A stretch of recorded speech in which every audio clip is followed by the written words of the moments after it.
পিকে tutorial hub চ্যানেলের আরেকটি নতুন ভিডিও আমার সকল প্রিয় দর্শক এবং ভিউয়ার্স বন্ধুদের স্বাগত জানাই। প্রিয় দর্শক, তোমাদের উদ্দেশ্যে আমি প্রথমে জানিয়ে রাখি, তোমরা আমার আজকের এই ভিডিওটি শুরু থেকে শেষ পর্যন্ত সম্পূর্ণ অংশটুকু দেখবে এবং ভিডিওটি তোমাদের কেমন লাগলো তা কমেন্টের মাধ্যমে জানাবে। তোমাদের এই কমেন্টগুলোই আমাকে পরবর্তীতে আরও এই ধরনের বিষয়ভিত্তিক ভিডিওগুলি তৈরি করতে উৎসাহিত করবে। তোমরা আমার আজকের এই ভিডিওটি তোমাদের বন্ধুবান্ধব এবং আত্মীয়স্বজনের মধ্যে শেয়ার করে দেবে, যাতে তোমাদের মতো তারাও এই বিষয়ভিত্তিক ভিডিওগুলির মধ্যে দিয়ে উপকৃত হতে পারে। পশ্চিমবঙ্গ উচ্চ মাধ্যমিক শিক্ষা সংসদের একাদশ শ্রেণী দ্বিতীয় সেমিস্টারের ইতিহাস বিষয় নিয়ে আজকে আলোচনা শুরু করব। ইতিহাস বিষয়ের আলোচনার আজকে অধ্যায় রাষ্ট্রের প্রকৃতি। এই অধ্যায় থেকে আজকে আমি তোমাদের বিখ্যাত লেখক অর্থাৎ যিনি অর্থশাস্ত্রের রচয়িতা সেই চাণক্য বা কৌটিল্য তার বর্ণিত সপ্তাঙ্গ তত্ত্ব, যা রাষ্ট্রতত্ত্ব নামেও পরিচিত, সেই সপ্তাঙ্গ তত্ত্ব নিয়ে আলোচনা শুরু করব। তোমাদের দ্বিতীয় সেমিস্টারের যে 40 নম্বরের লিখিত পরীক্ষা হবে তার মধ্যে এই কৌটিল্য বর্ণিত সপ্তাঙ্গ তত্ত্ব একটি গুরুত্বপূর্ণ প্রশ্ন। তোমরা এটা ভালো করে পরীক্ষার জন্য তৈরি করবে। চাণক্য বা কৌটিল্যের রচনা করা অর্থশাস্ত্র এই গ্রন্থটির ষষ্ঠ অধিকরণ মণ্ডলজনিতে এই রাষ্ট্রতত্ত্ব এবং রাষ্ট্র পরিচালনার ক্ষেত্রে যে সকল নিয়ম নীতিগুলি আলোচনা করা হয়েছে তার মধ্যে একটি উল্লেখযোগ্য অংশ হচ্ছে এই সপ্তাঙ্গ তত্ত্ব। এই তত্ত্ব অনুযায়ী কৌটিল্য রাষ্ট্রকে একটি সক্রিয় জীবদেহের সঙ্গে তুলনা করেছেন।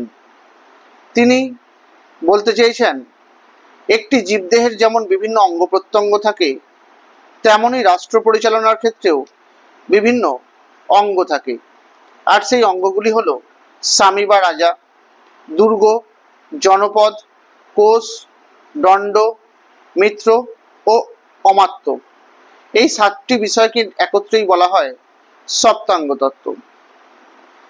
কৌটিল্য তার এই সপ্তাঙ্গ তত্ত্ব সম্পর্কে ব্যাখ্যা দিতে গিয়ে যে কথাগুলো বলেছেন সেগুলো হলো, প্রথমে তিনি স্বামী বা রাজা বলতে বুঝিয়েছেন সপ্তাঙ্গ তত্ত্বের অন্যতম একটি প্রধান অঙ্গ হলো এই স্বামী বা রাজা, যিনি জীবদেহের মাথার সঙ্গে তুলনীয়।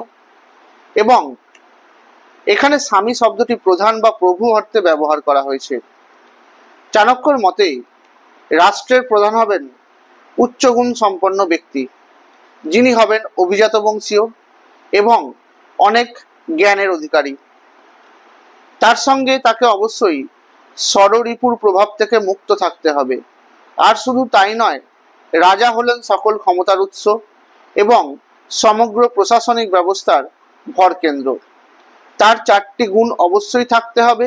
সেগুলি হলো অভিগামিক গুণ বা ধর্মপরায়ণতা, নম্রতা, বিচক্ষণতা প্রভৃতি।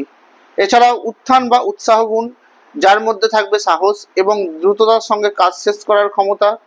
থাকবে আত্মসম্পন্ন গুণ, আত্মসম্পদ গুণের মধ্যে থাকবে বাগ্মিতা, সংকটকালে অবিচলিত থাকা, শত্রুর সঙ্গে সন্ধি স্থাপনের দক্ষতা প্রভৃতি বিষয়। এছাড়াও থাকবে প্রজ্ঞাগুণ, যার মধ্যে থাকবে অনুধাবন শক্তি এবং ধীশক্তি। কৌটিল্য রাজাকে সর্বদাই শাস্ত্র নির্দিষ্ট পথে এবং সংযত হয়ে চলাফেরা করার নির্দেশ দিয়েছিলেন। প্রজা পালন এবং প্রজাদের রক্ষা করার দায়িত্ব রাজার অবশ্য পালনীয় কর্তব্যের মধ্যে একটি।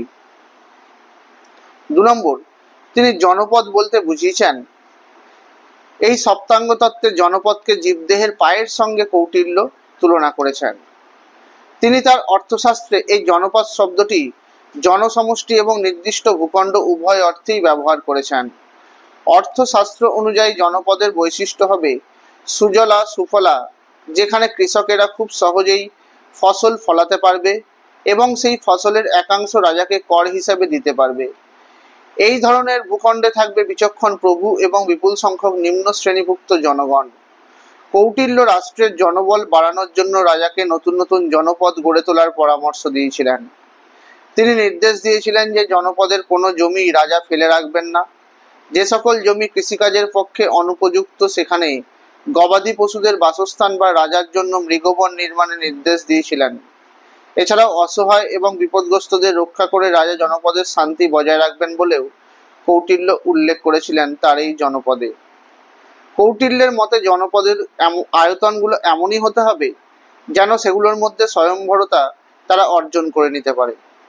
তিনি একটা হিসেবে বলেছিলেন প্রায় 100 থেকে 500 পরিবার নিয়ে এক একটি গ্রাম গড়ে উঠবে। এছাড়াও অর্থশাস্ত্রের স্থানীয়কে জনপদের অন্তর্গত বৃহত্তম একক রূপে উল্লেখ করেছিলেন। প্রায় 800টি গ্রাম নিয়ে এরকম একটি একক গড়ে উঠবে। 3 নম্বর তত্ত্ব, দুর্গ। সপ্তাঙ্গ তত্ত্বের এই তৃতীয় অঙ্গ হলো দুর্গ বা পুর, যা জীবদের হাতের সঙ্গে তুলনীয়। শত্রুর হাত থেকে রক্ষা পাওয়ার সবচেয়ে সুরক্ষিত স্থান হিসেবে কৌটিল্য দুর্গ নির্মাণের নির্দেশ দিয়েছিলেন। এই দুর্গের গঠন, পরিখা, প্রাচীর প্রভৃতি নানা বিষয়ে অর্থশাস্ত্রে বিশদ আলোচনা রয়েছে। অর্থশাস্ত্রের দ্বিতীয় অধিকরণে দুর্গ বিধান অধ্যায়ের মধ্যে কৌটিল্য 4 প্রকার দুর্গের উল্লেখ করেছিলেন। সেগুলি হল ঔদক দুর্গ বা জল দুর্গ, পার্বত্য দুর্গ বা পার্বত্য দুর্গ, ধানবন দুর্গ বা মরু দুর্গ এবং বন দুর্গ। জল দুর্গের বৈশিষ্ট্য হলো এই দুর্গগুলির চারপাশে জলবেষ্টিত এলাকা নিয়ে এরা গড়ে উঠত। পার্বত্য দুর্গের চারিদিকে পাহাড় বেষ্টিত অথবা পাহাড়ের মধ্যে গড়ে ওঠা দুর্গ।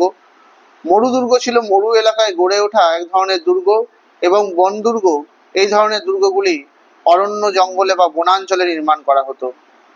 তবে এগুলো ছাড়াও যুদ্ধের সময় সেই পরিস্থিতি মোকাবেলার জন্য কৌটিল্য রাজাকে প্রয়োজনীয় অস্ত্রশস্ত্র মজুত রাখার কথাও উল্লেখ করেছিলেন। সপ্তাঙ্গ তত্ত্বের আরেকটি অন্যতম উল্লেখযোগ্য তত্ত্ব হলো কোষ। এই কোষ হলো মূলত রাজকোষ। একে জীবদেহের মুখের সঙ্গে তুলনা করা হয়েছে। কৌটিল্যের মত অনুযায়ী সৎ এবং ন্যায়সম্মতভাবে যে অর্থ অর্জন করা হয়েছে তাকে রাজা সঞ্চয় করে রাখবেন, কেননা আপৎকালীন পরিস্থিতি, দুর্ভিক্ষ, মহামারী, আক্রমণ কিংবা এরূপ কোনো অনাকাঙ্ক্ষিত পরিস্থিতি মোকাবেলার জন্য মূল্যবান ধাতু কিংবা নগদ অর্থের প্রয়োজন, যা তিনি রাজকোষ থেকে ব্যয় করতে পারবেন। এছাড়া কোষ এবং সামরিক শক্তির সম্পর্ক যেহেতু নিবিড়, তাই রাজকোষে অর্থ না থাকলে স্থানীয় সেনাবাহিনী টিকিয়ে রাখাও সম্ভব নয়। কোষে অর্থের যোগান বৃদ্ধির জন্য কৌটিল্য নানা রকম কর আদায়ের কথাও বলেছিলেন, যার মধ্যে উল্লেখযোগ্য ছিল প্রজাদের উপর আরোপ করা ভূমি রাজস্ব, কৃষকদের থেকে প্রাপ্ত শস্য কর, সেচ কর এবং ব্যবসায়ীদের থেকে আদায় করা পণ্য কর প্রভৃতি। এই সপ্তাঙ্গ তত্ত্বের আরেকটি তত্ত্ব হলো দণ্ড। দণ্ড বলতে কৌটিল্য বুঝিয়েছেন দমনমূলক ক্ষমতাকে। সাধারণত সেনাবাহিনীর পরিপ্রেক্ষিতে এই ক্ষমতার কথা বলা হয়ে থাকে। সৈন্যবাহিনীতে পদাতিক, অশ্বারোহী, রথারোহী, হস্তী বাহিনী থাকবে। কৌটিল্যের অর্থশাস্ত্র অনুসারে সেনারা হবে মূলত বংশানুক্রমিক এবং অনুগত। সেনাদের প্রকৃতি বিশ্লেষণ করতে গিয়ে চাণক্য বা কৌটিল্য বলেছিলেন যে এই সমস্ত সৈন্যরা হবে দক্ষ, ধৈর্যশীল এবং তারা হবে অবশ্যই রাজার আজ্ঞাবহ, অর্থাৎ রাজার কথা মতো তারা রাজার আদেশ পালন করবে। এই সকল সৈন্য এবং তাদের পরিবারের ভরণ পোষণের দায়িত্ব থাকবে রাষ্ট্রগুলির হাতে। সেনাবাহিনীতে কৌটিল্য ক্ষত্রিয়দের অগ্রাধিকার দিয়েছিলেন, তবে বৈশ্য এবং শূদ্র সম্প্রদায়ভুক্ত যোগ্য ব্যক্তিরাও এই সমস্ত সেনাবাহিনীগুলোতে যোগ দিতে পারত। সপ্তাঙ্গ তত্ত্বের আরেকটি তত্ত্ব হলো মিত্র। এটি হলো জীবদেহের কর্ণের সঙ্গে তুলনীয়, অর্থাৎ মিত্রকে কর্ণের সঙ্গে তুলনা করা হয়েছে, যার অপর নাম সুহৃদ। সকল প্রয়োজনে যে সাহায্যের জন্য প্রস্তুত থাকে এবং যার সঙ্গে সম্পর্ক ছিন্ন হওয়ার আশঙ্কা থাকে না, তাকেই বলা হয় এক কথায় মিত্র। এই রাষ্ট্রের অস্তিত্বকে রক্ষার প্রয়োজনে বন্ধু, রাজা বা মিত্র থাকা অবশ্যই দরকার। কৌটিল্যের মত অনুযায়ী রাষ্ট্রের প্রতিবেশী রাষ্ট্র স্বভাব শত্রু এবং তার ঠিক পাশের রাষ্ট্র প্রথম রাষ্ট্রের হয় স্বাভাবিক মিত্র। তাই কোনো মিত্র একবার পরিত্যাগ করে আবার ফিরে এলে তাকে কখনোই গ্রহণ করা উচিত নয়। অমাত্যর কথা বলতে গিয়ে তিনি বলেছিলেন সপ্তাঙ্গ তত্ত্বের একটি উল্লেখযোগ্য তত্ত্ব হলো এই অমাত্য। এটিকে জীবদেহের চক্ষুর সঙ্গে তুলনা করা হয়েছে। সাধারণভাবে অমাত্য বলতে মন্ত্রীদেরকেই বোঝানো হয়, কিন্তু এই তত্ত্বে অমাত্য বলতে মন্ত্রী, কর্মসচিব বা উচ্চ রাজকর্মচারীদেরকেও বোঝানো হয়েছে। কৌটিল্য বর্ণিত অর্থশাস্ত্র গ্রন্থে অমাত্যদের নিয়োগ, কর্তব্য এবং দায়িত্বের বিষয়ে বিস্তারিত আলোচনা করা হয়েছে। এমনকি মন্ত্রী বা অমাত্য হিসেবে নিয়োগের পরে তাদের আরও বেশ কিছু কঠিন পরীক্ষা নেওয়ার নির্দেশও কৌটিল্য দিয়েছিলেন। কঠিন পরীক্ষায় উত্তীর্ণ অমাত্যরা নানান পদে নিযুক্ত হতে পারতেন। সেই পদগুলি হলো পুরোহিত, সমাহর্তা, সন্নিধাতা, কোষাধ্যক্ষ, দেওয়ানি বা ফৌজদারি মামলার বিচারক, রাজদূত এবং বিভিন্ন দপ্তরের তত্ত্বাবধায়ক প্রভৃতি। এগুলি ছাড়াও কৌটিল্য আরো উল্লেখ করেছিলেন যে রাজাকে মন্ত্রণা বা পরামর্শ দানে যারা সাহায্য করবেন তারা ছাড়াও আরো বেশ কয়েকজন মন্ত্রী নিয়ে মন্ত্রী পরিষদগুলি গঠন করা হবে। আর এই অমাত্যদের প্রধান কর্তব্যই হবে রাজকার্য পরিচালনায় রাজাকে সঠিকভাবে সাহায্য করা। তাই কৌটিল্য বর্ণিত অর্থশাস্ত্র গ্রন্থে যে 7টি উপাদানের কথা বা তত্ত্বের কথা তিনি উল্লেখ করেছিলেন সেই সবকটি উপাদান বা অঙ্গগুলিকেই একে অপরের সঙ্গে ঘনিষ্ঠভাবে যে সম্পর্কযুক্ত তা দেখতে পাওয়া যায়। রাষ্ট্রের সুশাসন প্রতিষ্ঠা করা এবং তাকে সমৃদ্ধির পথে এগিয়ে নিয়ে যাওয়ার জন্য এই প্রত্যেকটা অঙ্গেরই বা তত্ত্বেরই সক্রিয়তা অবশ্যই একান্তভাবে প্রয়োজনীয়। এটাই হলো এই কৌটিল্যের অর্থশাস্ত্রে বর্ণিত সপ্তাঙ্গ তত্ত্ব সম্পর্কে বিস্তারিত বিষয়। তোমরা আমার আজকের এই ভিডিওটি লাইক করে দেবে, কমেন্ট করবে, শেয়ার করে দেবে। আমার চ্যানেল নতুন দেখে থাকলে চ্যানেলটি সাবস্ক্রাইব করে দেবে, পাশে থাকা বেল আইকনটি প্রেস করে দেবে যাতে তোমরা আমার ভিডিও নোটিফিকেশনগুলো পেতে পারো। তোমরা আমার ফেসবুক পেজে ফলো করে দেবে আর ইনস্টাগ্রামেও ফলো করে দেবে। ধন্যবাদ।